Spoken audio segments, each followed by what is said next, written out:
Right. Why is it that we know something's good for us, like nutrition, yet we don't do it? Why is it that we know that, like, the discipline of, let's say, prospecting on trying to get clients, we know that that's important, but we still don't do it? And I really believe it's because people can only behave in accordance with the way that they see themselves, So their true. identity, right? And that's an interesting question. And it's much more deeper and much more, I think, lasting than just trying to work on developing habits. For sure. And I love, love, love that point. And I really want to go back and spend some time on that because, and I know in my business, right, people come in with their predetermined identities. I am this. I have been on a million different weight loss programs and I don't, I can lose weight, I gain it back. And it's morphed in many, many different ways, right? And they end up in my office, whether it's at the age of 20, 30, 50, 60. I have a woman who's 80 years old still, listening to the voice of her mother in her head about, not eating. So it's not like it just goes away. And I think that's so important about the identity piece. So how do we help? And I think that's the key to behavior change. You got to change the identity, who's that person now? I do. And something you said I thought was really interesting because people say, like, I am, or you hear them say, like, I never, or I'm the kind of person, or I always. And whenever anybody uses language like that, language is exceptionally powerful, right? In the Bible, it says life and death is in the tongue. So I can either lift something up with words or I can tear it down with words. So when somebody attaches I am or makes those definitive statements, they're talking about themselves as though they're static, as though they're like a tree, when in fact you're like this constantly changing, dynamic human being. And out of an infinite sea of possibilities, they're choosing one.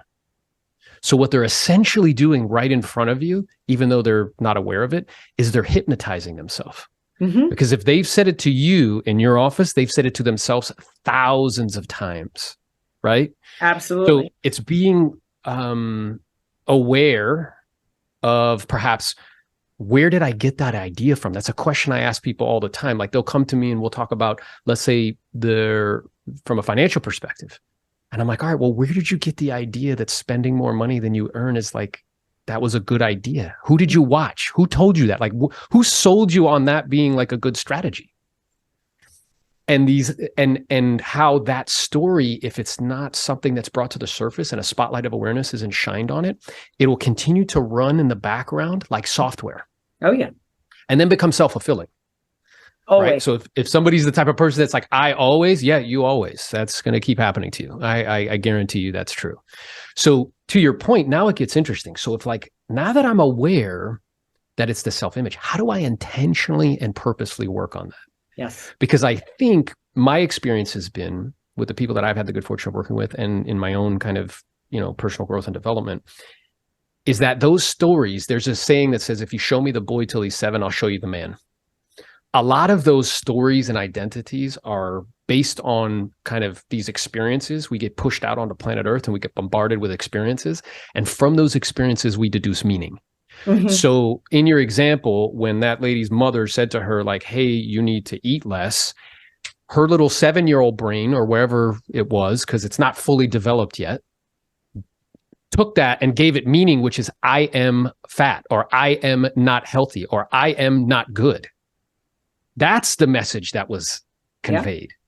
Yeah. And not being aware of that, you'll continue to keep self-sabotaging because you're going to keep reverting back to the way you see yourself. Right. So, like, you strike me to be a super, like, fit person. So, okay, I'm pretty sure while there may be days that you may not feel like doing certain things that are required in order to have that level of fitness, I'm also aware you see yourself as a fit person. So it's much easier to do the things that are required. It doesn't require tremendous amounts of willpower because you're just behaving in a way that you see yourself. Right. So if it's like, okay, if that's what's true, how do I work on identity? Because I can't really control those stories that were pushed in when I was little. Now, some people got different stories. They got like, I'm strong. And then that plays out in their life. Right. But let's say you got one that's like, I'm not a healthy person, or I'm not a wealthy person, or I'm not whatever it is. Well, there's a triangle, right? And at the bottom of the triangle is physiology. Mm-hmm. On the right-hand side of the triangle is focus, and on the other side is language. And at the top is identity. So so physiology is our physical body. Right. Like fear is a visceral response, but so is courage. Mm-hmm.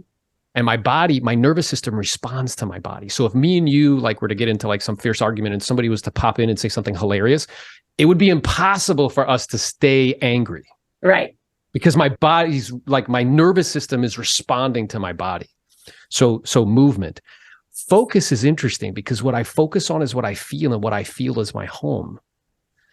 Emotionally, it's where I actually live, not my physical home. Right. So if I'm focused on that story all the time, I'm not enough, I'm not fast enough, I'm not quick enough, I'm not strong enough, I'm too fat, I'm too skinny, I'm too this, I'm too that. How am I going to feel? Mm-hmm. I will feel less than, I will feel like, like, I don't know, weak. I'll feel all of these kind of emotions that aren't enjoyable ones.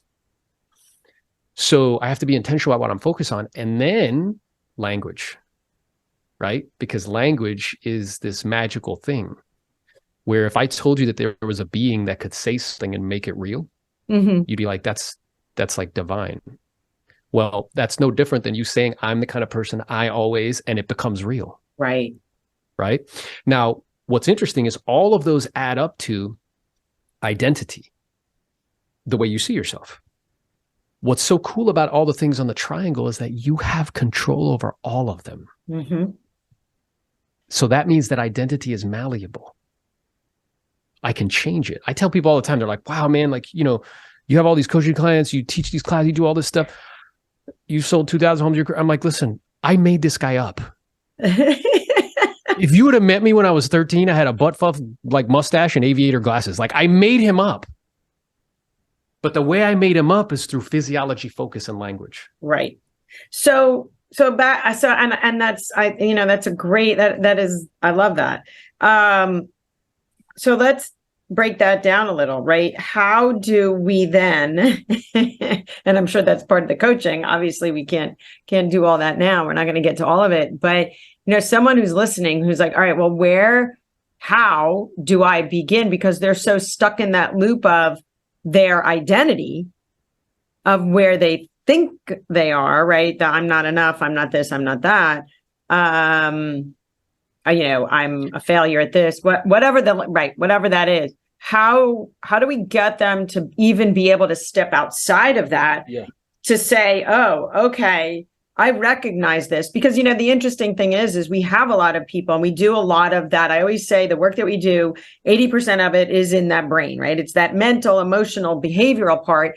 And the food part is kind of easy if you're paying attention, right? But we get so stuck in the behaviors because they are difficult to change for so many people, who are stuck in that identity. So where do you start with that? Yeah, so I think it's with an understanding that what the majority of people do is focus on the wrong thing.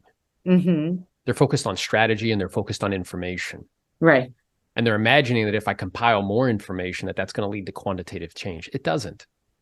So, okay, bookworms, they eat books. Does that make them smart? No. So people that go out and they read, oh, I saw this and I saw this article and I watched this podcast, with this thinking that if I just gather more information, that it'll solve this other thing, which is actually the real problem. Right. I'll get this, I'll track this, I'll do this, I'll get the Aura ring, I'll do all these different things to try to measure and gather more information and read more books in hopes that that's going to solve this underlying issue, but it's not the issue. So I know, like, you have this awareness that it's 80% psychology and 20% mechanics. And the greatest thing that you can get from a coach like you is access to the way that they think, because the way that they think allows them to do what they do, right? So I think it's one, getting clear on that, and I think affirmation without discipline is the beginning of delusion.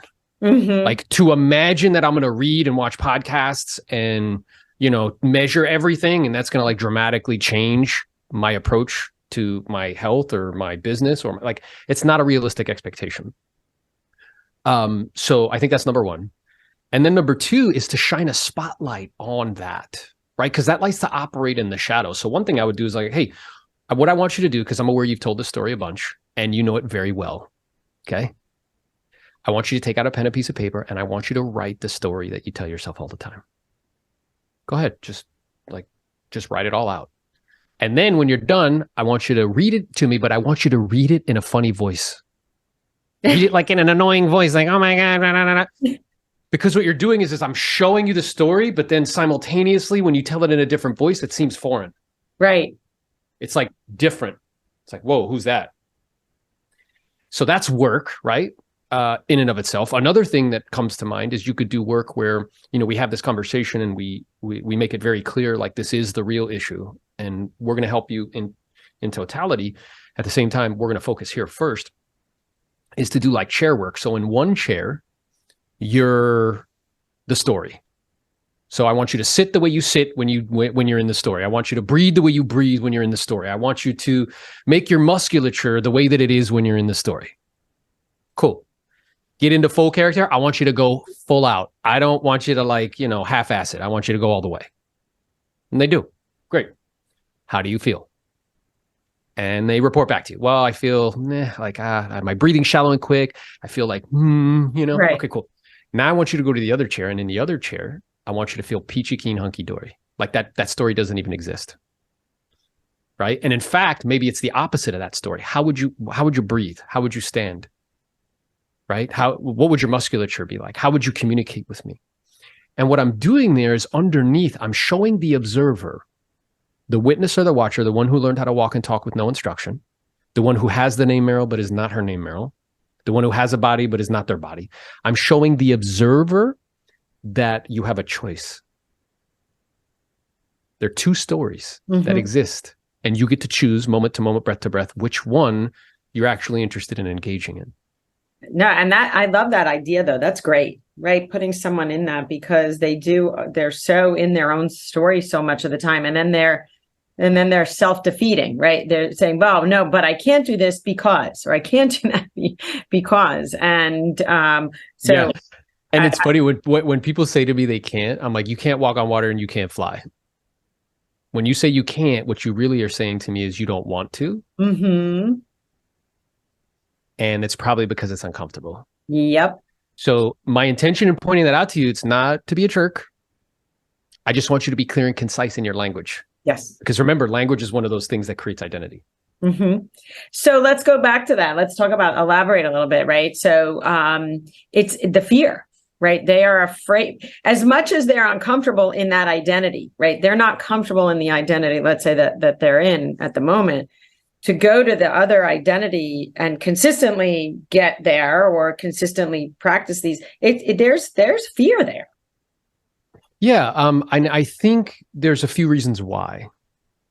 One is you have all these unwritten agreements with these people in your life based on your story. It's like, okay, I'll allow you to continue to believe that you are who you say you are, as long as you allow me to continue to believe that I am who I say I am. But the moment that kind of unwritten agreement is broken, then you'll start to see like, hey, what do you think you're better than me? Like you don't want to eat out like the way we used to eat out? What, you don't want to drink alcohol like we used to drink alcohol? Like what, you think you're like cooler than me? Like that sort of thing, right? Yeah. So part of it, I think, is being way overly concerned what people think. And then the second is it's a fear that if I change, I won't be accepted. And if I won't be accepted, I won't be loved. Mm-hmm. That's what's underneath it. It's just such a powerful thing that we don't even realize that that's what's kind of operating. But the need to feel love will cause us to, prop up. And it takes a tremendous amount of time, energy, effort, and resources to prop up an act. Oh, yeah. Oh, right? Yeah. And it's not as though, like, I remember I was at a learning event and this guy, he was presenting like that. And like, and he was talking about like, which is a serious thing. I'm not trying to make it light or anything, but he was like, yeah, I'm thinking about like, doing something harmful, to myself, like that sort of thing. And the guy who's facilitating, who's a master, he's like, I don't believe you. The whole crowd was like, and he's like, why don't you believe me? He's like, because your shoes, man, like they're just so nice, like that red color. And the guy started laughing. He's like, you see, you're not really that sad, are you? Like he was just breaking him out of this pattern of thinking. Wow. Right. That's so, just it takes a lot of energy and effort. But yeah, to your point, you're afraid. You're either afraid of how you're going to be perceived, And there's a real thing about being afraid of success, which I used to think was silly. Like when I was younger and ambitious, and I was like, what do you mean, like afraid of success? But it's true. I tell people, like, look, if you get in the best shape of your life, it'll probably mess you up. If you make more money in a month than you've ever made in your life, it'll probably mess with your identity. You'll be like, oh my God, like, well, what is that? Right. And then people have a tendency to revert back. Yes. They'll lose it all. And then they'll start to get attention or something, and it feels weird and uncomfortable. And then they're like, whoa, and then they'll go back. Yeah. And we see that all the time with people who are, right, they're adopting all these healthy habits, these healthy behaviors. They're feeling good. They're losing weight. They're feeling better, right? Their ailments are disappearing, less inflammation, whatever it is. And then something happens and boom, they just go back. And you're just thinking to yourself, what just happened? Or people who are working with us for months on end, and then something happens in their life, it just boom, they spiral backwards quickly. And you're saying, well, we still, come back, let's coach you, come back, and then they're ashamed, and then that whole other thing sets in. But right, so how do you speak to keeping, right? How do we get people to get better at sticking with it? Yeah. So I read a book called Change or Die, and it was interesting. And the premise of the book was the guy, I think his name's Ornish. He's the first guy to do open heart surgery, or one of the first. And he was like, he was the man. He's flying all around the world doing open heart surgery. But he noticed something. After 5 years of doing this, the people that he gave surgery to, a good percentage of them, needed it again. And he was like, oh, I'm like a mechanic. I'm taking out like a piece and putting another one in, but they're actually not changing their behavior. Right. So he was like, okay, that wasn't acceptable to him. So what he did is he got a group of people together, and they had to live in his facility for 9 weeks. Yeah. He put them on Dean. He put them on a very specific diet, certain amount of exercise, meditation, like cardiovascular, whatever. And all of their vitals and these are people that had super advanced cardiovascular disease, like lots of closures and like right about to have a heart attack. And their vitals changed dramatically. They were like completely different people, from their organ function perspective. And 60-something% of the people kept the change. Now that's a behavior modification. And most of society's problems are behavior modifications. Yeah. Right? Like, how is it that we live in the richest country in the world and 65% of people live paycheck to paycheck? Like, how is that? That's a behavior modification, right? Or that 60% of the population is overweight or obese. That's a behavior modification, right? So most of the problems are behavior modification. So the people in the book, they got interested in that, and they're like, okay, what happened? And what they said, which I thought was super interesting, is the following.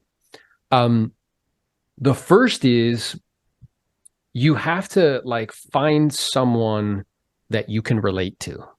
And that's interesting. And they told a story about this guy. He went into the gym, and he's not a particular fit guy. And the guy who met him at the gym was like Adonis, he's like, I don't relate to that dude. I'm never going to look like that guy. So no matter what he tells me, that's probably not going to fly.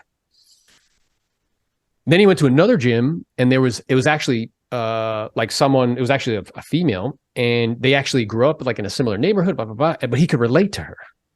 So the first thing is you have to find somebody you relate to, whether it's Meryl, whether it's Aaron, whoever. Find someone that you can relate to. Second is then they have to teach you what needs to be done. Right? Okay, here's what you got to do. You got to take these supplements. You got to blah, blah, blah. Okay, cool. Then the third thing that needs to happen is the individual has to do the repetitive nature of doing it over and over and over again. Right? And once that's done, then there's kind of a stick. And then what I would add to it, how they say you're the sum total of the people that you hang around? Yeah. I think proximity is super important. Oh, yeah. Getting proximity to people who are kind of doing the things you want. What I also think is most people get that wrong. They think that the people are influencing you. I actually believe your friends are a reflection of the way you see yourself. Mm. It's actually a reflection of your identity. Oh, yeah, that's very interesting. Uh-huh. Right? It's actually the opposite. A pop culture thinks oh, yeah, these people rub off on me. I'm like, no, that's not what's really happening. What's really happening is that you hang out with them because they're a reflection of the way you see yourself. Right. So that's like the cocoon that holds it all together, is getting like community and getting into not only proximity to somebody who could teach you that you relate to, but also getting into community with other people that are kind of on the same journey, the same path, sort of thing. Absolutely. And that's what we're trying to do here, is really recognizing the fact that people, look, the number one predictor of longevity is having a sense of purpose and having a community to support you. Mm-hmm. And so making sure that you have like-minded people where you can see yourself in that group, I think is hugely important. And this is one of the things I talk about to clients all the time, because a lot of people with these negative outlooks, negative behaviors, whatever it is, are surrounded by toxic people. Hmm. So whether, right, that's a reflection of how they feel. I mean, I hear you. It's like, wow, that was pretty profound, because, you can see it, and getting people out of that. And I think, we talk here a lot about boundaries, and I think especially for women, I know, men deal with it too, but I do think especially our crowd, when you're a woman with a family and you're that nurturing woman, really hard to create these boundaries, because we think it's selfish, right? We confuse self-care with selfish. And I try and explain to people all day long, like, okay, first of all, you're entitled to your own time, and you're entitled to that self-care. And I, the one thing I hear all the time is, I can't say no, I can't say no, I can't say no. I'm like, well, you better learn to say no, because yeah. And then there I'd be like, well, you can't walk on water and you can't fly. Right. So when you tell me you can't, what you're really saying is you don't want to. Right. So tell me a little bit about that. How come you don't want to say no? Well, I'm afraid if I say no, they'll be mad at me. Okay, let's imagine they're mad at you. Then what? Well, then maybe they won't spend time with me. Okay, maybe they won't spend time with me. Then what? Well, then they won't love me anymore. It's like, okay, you see how we go from like that to whoop, now we get down to what it really is. Yes. And it's not until I get down to what it really is, that's where lasting change exists. Yeah. It doesn't exist topographically. It doesn't exist in information.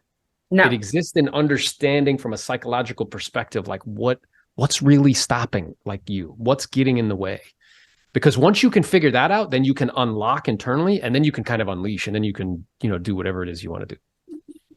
So how long, and I wholeheartedly agree with you, right? We see it every day here. And that, again, the physical part of what people need to do, the changing of their diet, and what you would say is the physical, of course, we support them on that, and it takes time, right? People think, oh, well, I'm going to come in, you're going to put me on a meal plan, and in a month, I'm going to be great. And I'm like, well, that's called a fad diet, and those don't work. And that's not what we're about.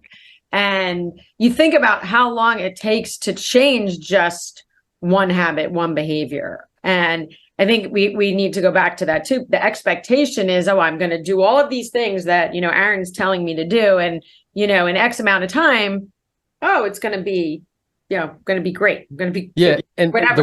the way I describe that is the difference between farming and cramming. Now, what's interesting is most people, we know this intuitively. We don't need to be taught it.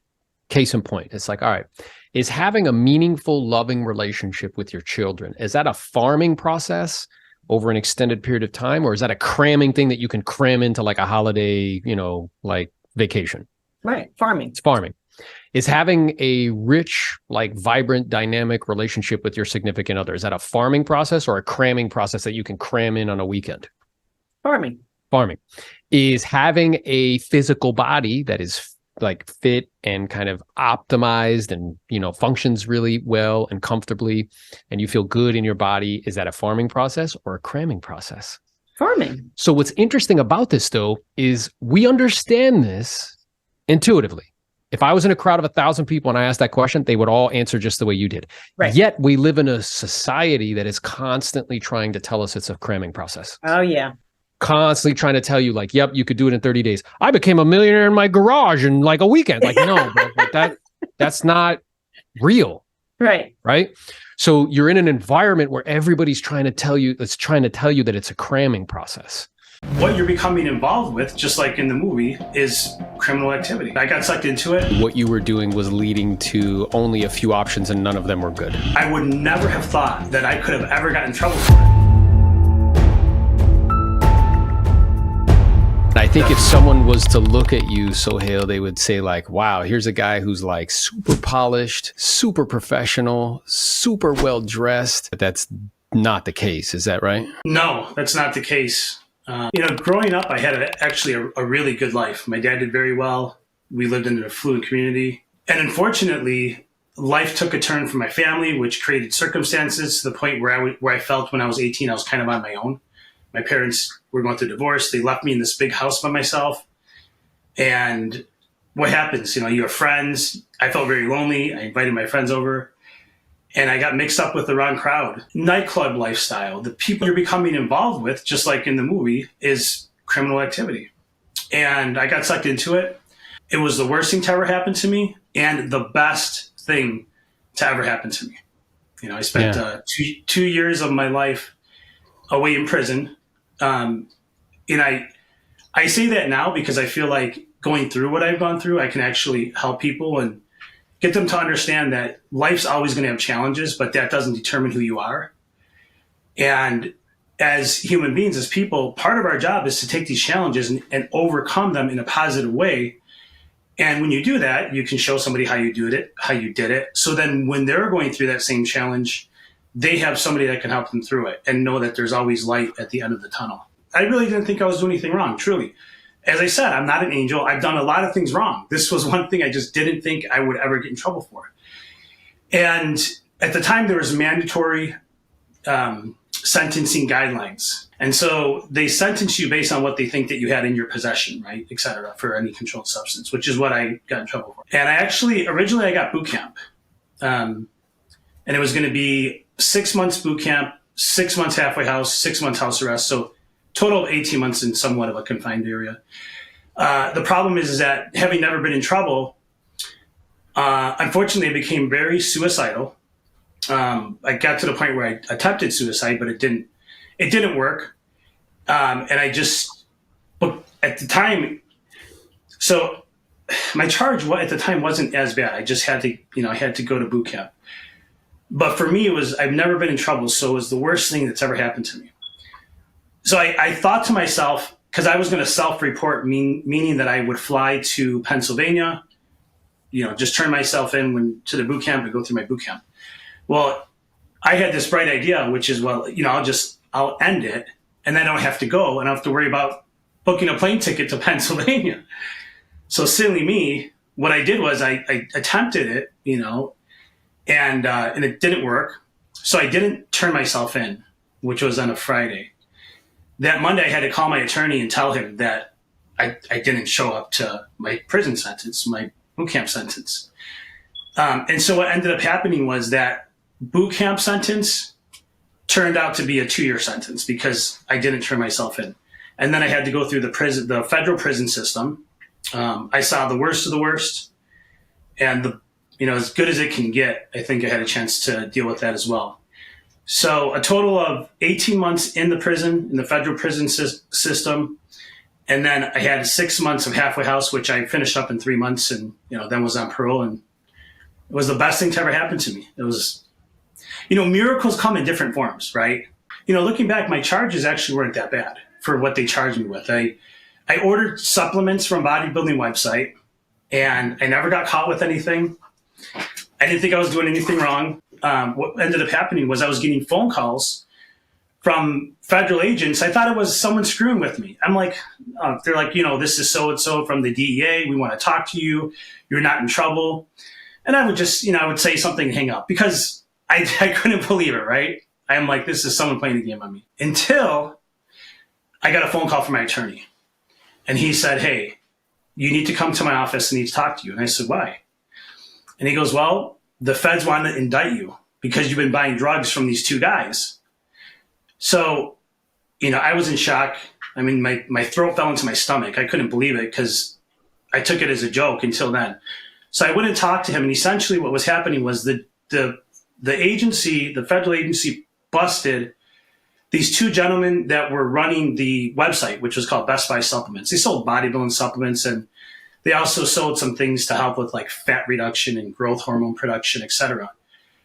And so they busted the website, and then they indicted 118 people in 40 different states, and I was one of them. And again, couldn't believe I was in trouble. Never had someone come to my house. I was never arrested. What they did was they tracked the shipping records over the course of 4 years and indicted me off the shipping records, the UPS shipping records. It seems like at that stage in your life, there was like this unwillingness to accept like reality in a way, right? Where you were doing these things, you were running with the wrong crowd. And even as it started to progress all the way up until the point where you didn't show up, it was like this unwillingness to face what was true. Very good perception of what I'm telling you. It was to the point where I didn't believe that I was really in trouble until the morning I turned myself into downtown Chicago. It's called the Metropolitan Correctional Center, the MCC. And when they put me in a holding cell and shut the door, the iron bars, and you grab them and you can, there's actually a hallway in the window where you can see out into downtown. And I realized at that moment, like I'm not getting out. It took that much to realize it's, and unfortunately, I'm sure in things that so many people go through, they don't realize. They think they have time, or they think that it's never going to happen to them. And then once it does, it's too late. Yeah. And I think that's true in like any kind of area in life. I think when you're young and very like impressionable and you have a lot of things going on and dealing with emotions, all it takes is getting, we talk a lot about how proximity is power. And in this instance, you just got proximity to people that were influencing you in a way that would not serve you. And as far as like this willingness to accept or acknowledge, whether it's, your physical body, your spiritual life, your financial life, your relationship life, that if I'm engaging in behaviors that with a high degree of probability lead to a specific destination, imagining that that's not going to happen is not a realistic kind of strategy or approach. And the good news is you just had the good fortune of that being stopped early. Yeah. Right. Because you could have went down a whole, I could be talking. I mean, first of all, we wouldn't be speaking to each other. Second of all all of the people that you've helped, in your career and in business and in real estate and with your agents and everything, none of that would have taken place. So my question to you is how do you think this happened for you? Like, how did this serve you? So I'll give you, number one, when at the point that I did go away and I served my time, I thought before going in, I had so many friends. In there, I realized that I can count my true friends on one hand. Being in there, I met a lot of people that were couldn't believe, just like myself, that they were in prison for simple things like one person just was wired $21 million from Italy to Michigan, very prominent family he was from. And they gave him 2 years in jail because he didn't pay taxes on it. It's, he says it was a mistake. I don't know whether it is, but there's people such as that, white collar crime. And then I met someone who, so I went through transit, which is I started at the MCC, and then I went to Oklahoma City, Oklahoma, Atlanta, USP, Lewisburg, Pennsylvania, USP. I ended up in Westtown, West Virginia. It was actually a place that they called the Kennedy Center because the Kennedys owned it. And that was in Westtown, West Virginia. Morgantown, West Virginia. But going through that transit, I was very green because I've never been in trouble. So I had to make friends. And so making friends was playing cards with a gentleman who was tattooed from top to bottom with it wasn't teardrops. I'm sorry. It was a white guy who had lightning bolts. So he was in the Aryan Brotherhood, I'm sure. And we were playing spades. Spades is very popular. And I said to him, I'm like, man, his name was Bill. I said, man, Bill, I have 2 years. 2 years. I don't know how I'm going to do it. I said, how much time do you have? And he looked at me and leaned in and he said, I have 4 life sentences, dog. And I said, ooh, lesson learned. Don't ever talk about a little bit of time because people have generations of life that they're going to be spending in there. So then you do that, you have that experience, it radically changes you, really kind of saves your life in a way, even though it doesn't seem that way. Right, it did though.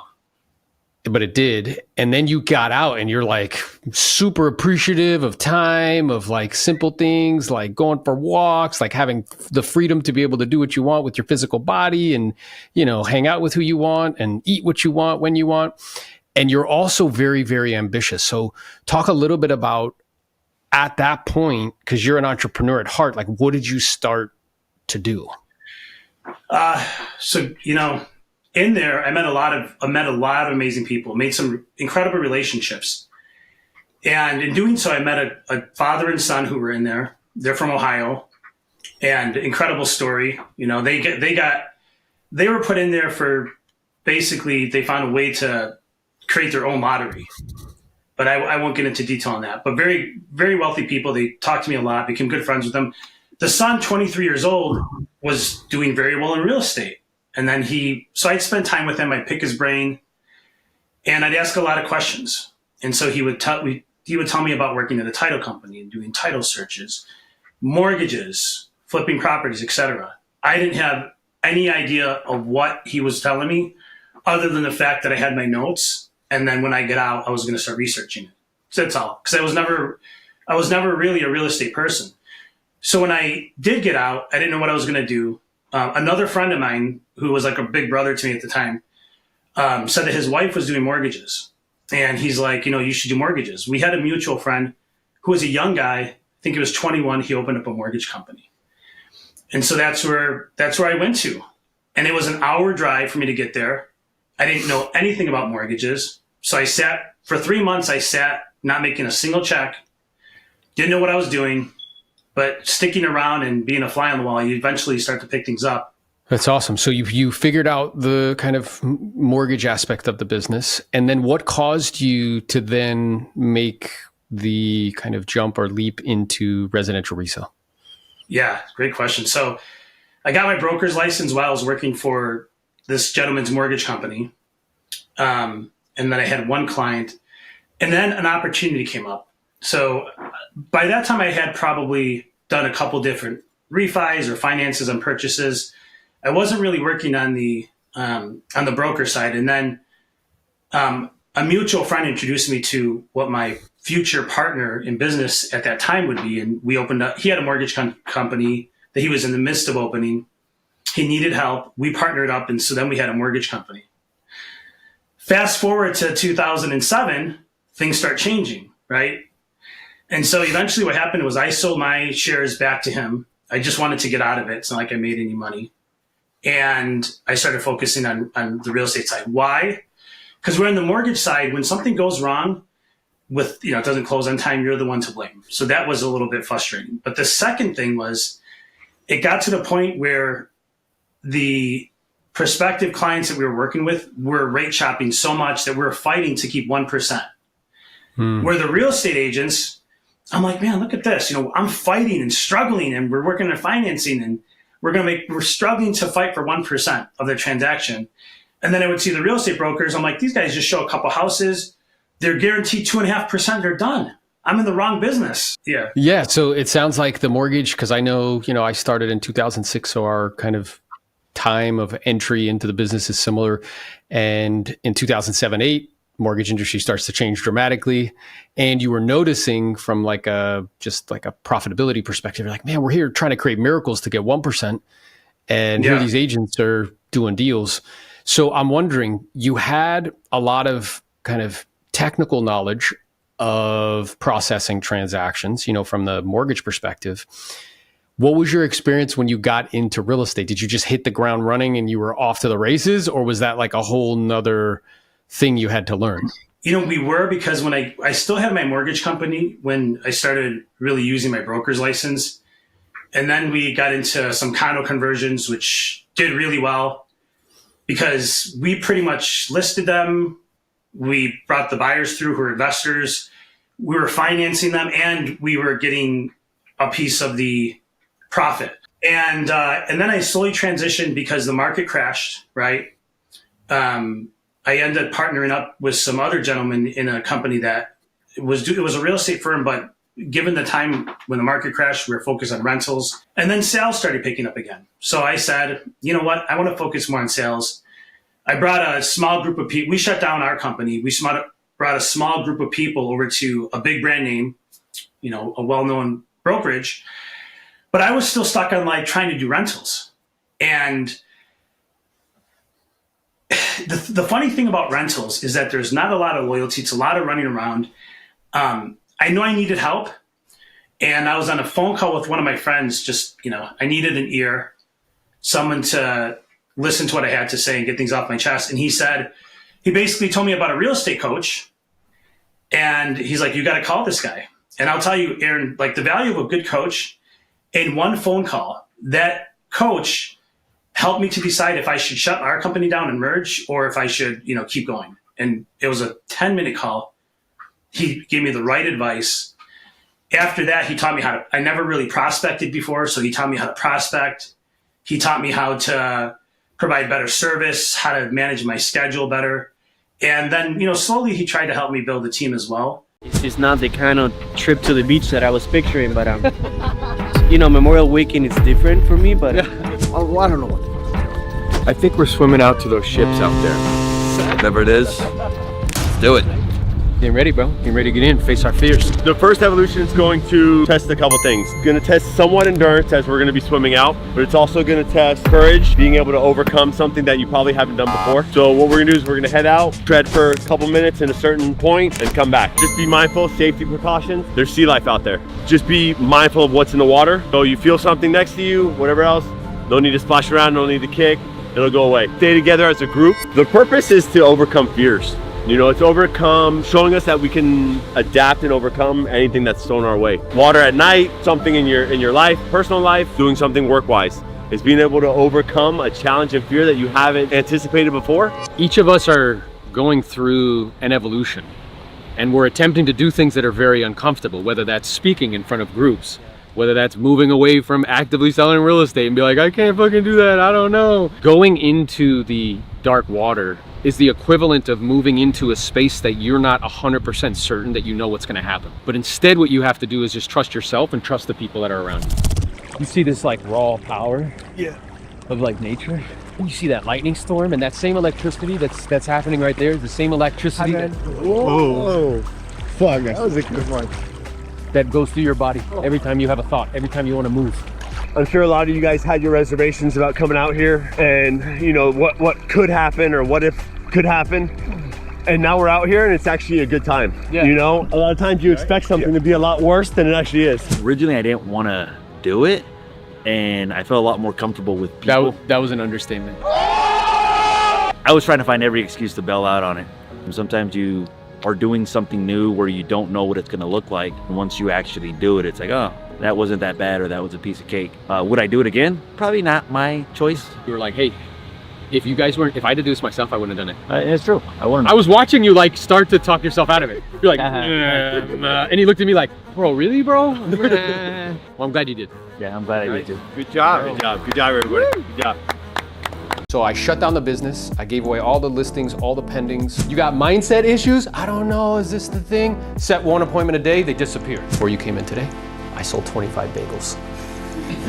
But because you have your name tag on your shirt, I'm gonna do this with you. And this last one is really tough for me to say out loud, but it is still true. I used to put my picture on yard signs like this, imagining that people would say, oh my God, that is the most handsome realtor I've ever seen in my life. We have to do business with that person. And in all seriousness, guys, our marketplace has shifted dramatically, okay? We went from 6 million transactions in a calendar year, where everybody had FOMO, getting 30 offers on a property. You're posting shit like 30,000 above appraised value, which you had nothing to do with because you want to take credit for one, not the other. The truth is neither one had anything to do with you. So that's the environment we're coming from. To now, did 3.8 million in transactions from 6 million. That's a little less. Interest rates fluctuating dramatically. The cost of money doubling in 12 months. And we have 3 of the top 20 banks in the United States have to be rescued by the FDIC so they wouldn't collapse and there wouldn't be a contagion and a run on banks. I think we can say the environment's a little different. Whatever strategies or approaches that you were using in a previous marketplace are not going to work anymore. Reactive and waiting for people to show up It's not a good strategy. That is a weight loss program because you will go broke doing that shit. So with the right mindset and the right skills though, not only can you survive, you can definitely thrive. Now, how do I know this? How do I know this the way the sky is blue and the grass is green? Well, in 2007, I was selling real estate at the University of Florida. And first year I made 13,000 bucks. Second year, I was on track to do 60 transactions and I get a phone call, right? I was prospecting, dialing for dollars. I had this uncomfortable feeling. I don't know if you ever had that where you have an uncomfortable feeling like you know something's wrong before it's actually wrong. And that's kind of the way I felt. So I did something that I would never do, which is that I stopped dialing and I picked up the phone, and it was my dad. And my dad proceeded to tell me that my mom had just had a very intense traumatic health event. And he suggested that whatever I was doing, I should stop and come home immediately, which is what I did. So I shut down the business. I gave away all the listings, all the pendings, and I rented out the condo that I owned at the time, and I moved within a week, right? And then 2008 happened. And 2008, how many people experienced 2008? Yeah, okay, like a couple, right, in the room. So this is like popcorn and, candy canes compared to that, because there was 50% of all the sales were foreclosures and prices were dropping by like 30%. But that happens. 2007, and when I moved marketplaces, I was armed with two things. One was a really powerful mindset, and two were skills. I knew how to pre-qualify, I knew how to set appointments, I knew how to handle objections, I knew how to present. Marketplace 2007, first 8 months I did 17 transactions. 2008, when everything's imploding, I did 50. 2009, I did 75. 2010, I did 89. 2011, I did 100, and I've never done anything less than 100 since. Let's clap up for that shit. So what that lets you know, I emphatically, this isn't like I read this shit. You guys are with companies that the people who give the training have never actually been productive in their life. They're mediocre producers that have never actually produced in high volume. So I can speak this because I know it, I've experienced it. So I no longer sit in empty houses with cookies. I no longer put my name tag on my chest. Instead, what I do is I bang on social media, so when I walk in a room, everybody knows who I am. And guess what? They know my name. I no longer sit and walk around. I spent the last 15 years of my career, 2,000 homes, okay? I created a coaching company. We coach some of the top throughout the United States and internationally, 100 coaching clients, 12 make over $1 million. And within 10 months, we attracted 100 agents to our organization. Whether interest rates are up or they're down, whether the marketplace is sideways or it's straightways, it doesn't matter. So what we're gonna do today is I'm gonna share with you the mental maps, approaches, and because we're gonna do some role play. I'm gonna role play, say I. Yeah, you notice the energy in the room? It's like, fuck, don't call on me, please. She's already turned red, like, don't do it. But we're gonna go over some mindsets, some approaches, and some skills that you can use to set one appointment a day, because here's what I want everybody in this room to understand. Setting one appointment a day will solve all of your problems. You got financial issues, set one fucking appointment a day, they're gone, okay? You got mindset issues, I don't know, is this the thing? Set one appointment a day, they disappear. You're thinking about getting another job. Set one appointment a day and that shit disappears. How many people are up for this? Say aye. Aye. Good, now the energy's getting better. So the first thing is this mindset and mental map that I prospect for appointments, not for contacts. A lot of you guys end up with contactitis. Do you know what I mean by contactitis? You think the whole goal and objective of picking up the phone is to count the number of people that you spoke to. The purpose of prospecting is to set appointments. That's why you pick up the phone. Does that make sense? Yes. Now, with regards to setting those appointments, come from a place of contribution. A lot of you guys try to lead with authority.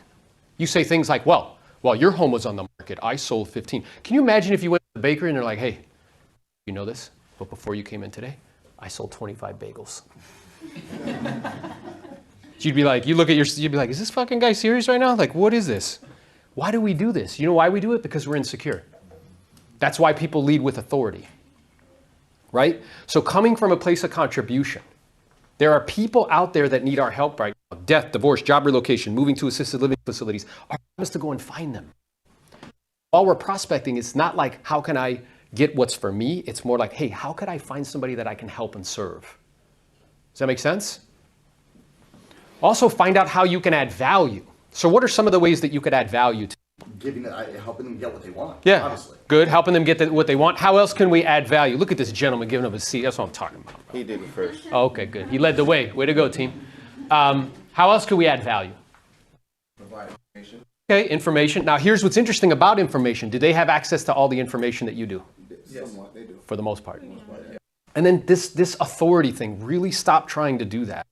While your home was on the market, I sold this home. Who cares? Nobody cares. Right? I never lead with authority. The only time I'll lead with authority is when somebody challenges me directly. So if they say, hey, well, like, why should I list my home with you? Well, I appreciate you asking. What I'm about to share with you, it's not to brag or boast. It's just to answer your question directly. I've had the fortune of helping, 100 families a year get their home sold for 10 years in a row. So it's not a question to me of whether or not I could or couldn't help you. I definitely can. It's really just me trying to figure out what you're looking to accomplish and why, so I can help you to get what you want. Does that make sense to you? Right? So doing that in a way that's not like super braggadocious, it's a humble brag. But leading with, stop trying to lead with that authority and only bring it up if they bring it up. Make sense? Yes. Yeah. And a key phrase here is you can get whatever you want in life if you just help enough people get what they want. Do you see what I'm saying? This is really about how can we figure out what it is that they're after and then help them to accomplish it. So there's two things that we're actually selling. Do you know what they are? We're trying to sell all these other shit, and we're selling time and money. So just so I'm clear, in terms of what you want, because that's what's most important, how soon would you and your family like to make this move happen? What would happen on the outside chance if we were still sitting here 6 months from now and the home wasn't sold? If we were to get your home under contract in the next 30 to 45 days, would that create a problem for you and your family, or would that be okay? All of those are questions around what? Time. Second factor of setting an appointment a day is to role play constantly and consistently. When we've gone from a marketplace that was a speed market, how fast can you get to the lead? Whoever can get there the first is the one that's going to get the business, right? To now being a skilled environment. Whoever's the most skilled is going to get it. And that's a problem for a lot of people. Because a lot of people aren't that. You notice the energy in the room? So let me ask you a question. No bullshit. This only works. We're amongst friends. I was very honest and transparent with regards to things I regret. So I expect you to do the same. No bullshit. How many of you guys role play and practice consistently for 30 minutes a day, 5 to 6 days a week? Yeah, here's what's interesting. With another human? With another human. That is the requirement, yes. Everybody wants the 1% outcome. We all want to be chiseled and ripped. I'd love to be able to send fucking the Philippines to do push-ups for me and I get the benefit. That would be fantastic. So when we shift to a marketplace that's a skill-based market, you need high-intensity training with high-intensity feedback. So stop trying to tell yourself a story that oh, I don't need to practice at this. Just promise you, you're not that cool. If you think you're going to get by on your personality, it's not that fucking great. If you think you're super cute and that's what's going to do it, I promise you, you're not that cute. This is a skill-based business, period, end of story. And without the skills, what ends up happening is that you get fired. And the way you get fired is by a lack of deals and lack of opportunities. There's no securities in this business, only opportunities. But if I can get my skill to such a degree that if there is an opportunity, there's an 85% chance that I'll be able to execute on it, I've just created security for myself and my family. With less opportunities, we have to skill up. There's no way around it, right? And this volume over time thing. I was talking about the 1% outcomes. People drastically underestimate. I really do believe the reason why people don't get the outcomes that they want in life is because they are completely unclear and hallucinatory about the amount of volume that's required to put in over an extended period of time to get the 1% outcome. Do you know 95% of the US population makes less than $120,000 a year? 95%. If you're in Publix and there's 10 people in line, 9 of them make less than $120,000 a year. But we all want the 1% outcome, right? But when I asked everybody how many people practice on a regular basis, there were 3 in the room that raised their hand. But you know what's beautiful about this is, okay, do you have control over interest rates? No. Do you have control over what the fuck the government does to bail out banks? No. Do you have control over what's happening in the Ukraine? No. Do you have control over this? Yes. Interesting. But yet, what do? We sit in the news and we're like, I don't know, it's all this shit going on. Well, you're focusing on something you have no control over. You have control over this. And here's what's dope.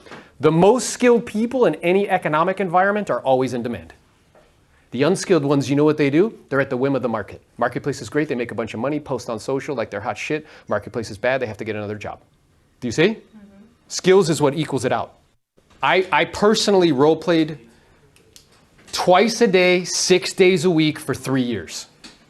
Volume over time, twice a day, 6 days a week for 3 years. That's why I can comfortably sit in front of a room of people and be like, yo, you role play whatever you want.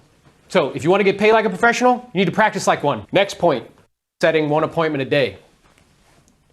Expecting 3 to 4 hours a day. I don't care how you do it. My chosen method was the phone because you can be very efficient on the phone. You can cover a large kind of area in a short period of time. 3 to 4 hours a day minimum. That's only if you want to set an appointment a day. Now check this out. 3 to 4 hours a day, 5 days a week is a part-time job.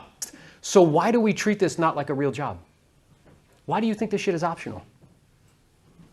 And then when people do it, we're like, oh my God, you prospect every day? Bro, if the guy who cut your grass came up to you and you're like, hey man, I'm kind of a big fucking deal. And you're like, well, what is it? And he's like, every day, I cut grass. What would you say to him? That's your job. That's your fucking job. But that's what we do in this business. We see somebody who prospects every day, we're like, oh my God, how the fuck do you do that? That's your job. To be in the presence of prospects every day. Stop telling yourself this story that it's like optional. Like it's like superhuman. It's not, it's what you signed up for. This is a key phrase. A day not spent prospecting is a day not spent in business. So let me ask the question again. How many people, no bullshit, this only works if we're honest, every day for 3 to 4 hours a day, 5 days a week, spend time prospecting? Show hands. Good. But notice, it's a small percentage of the room. Everybody else is just waiting. I should get the money because I deserve it. Hashtag thriving.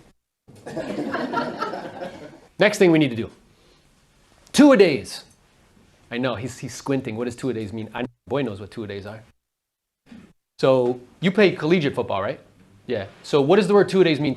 I played high school football, so I know what 2-a-days means to me, but what does 2-a-days mean to you? How interesting.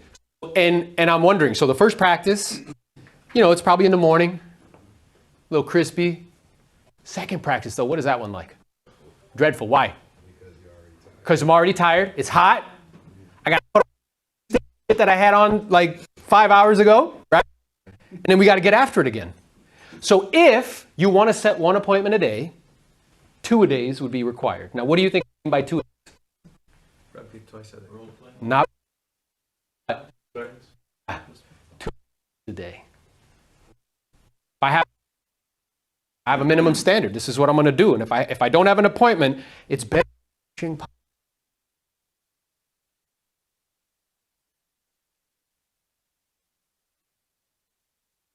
That's not working.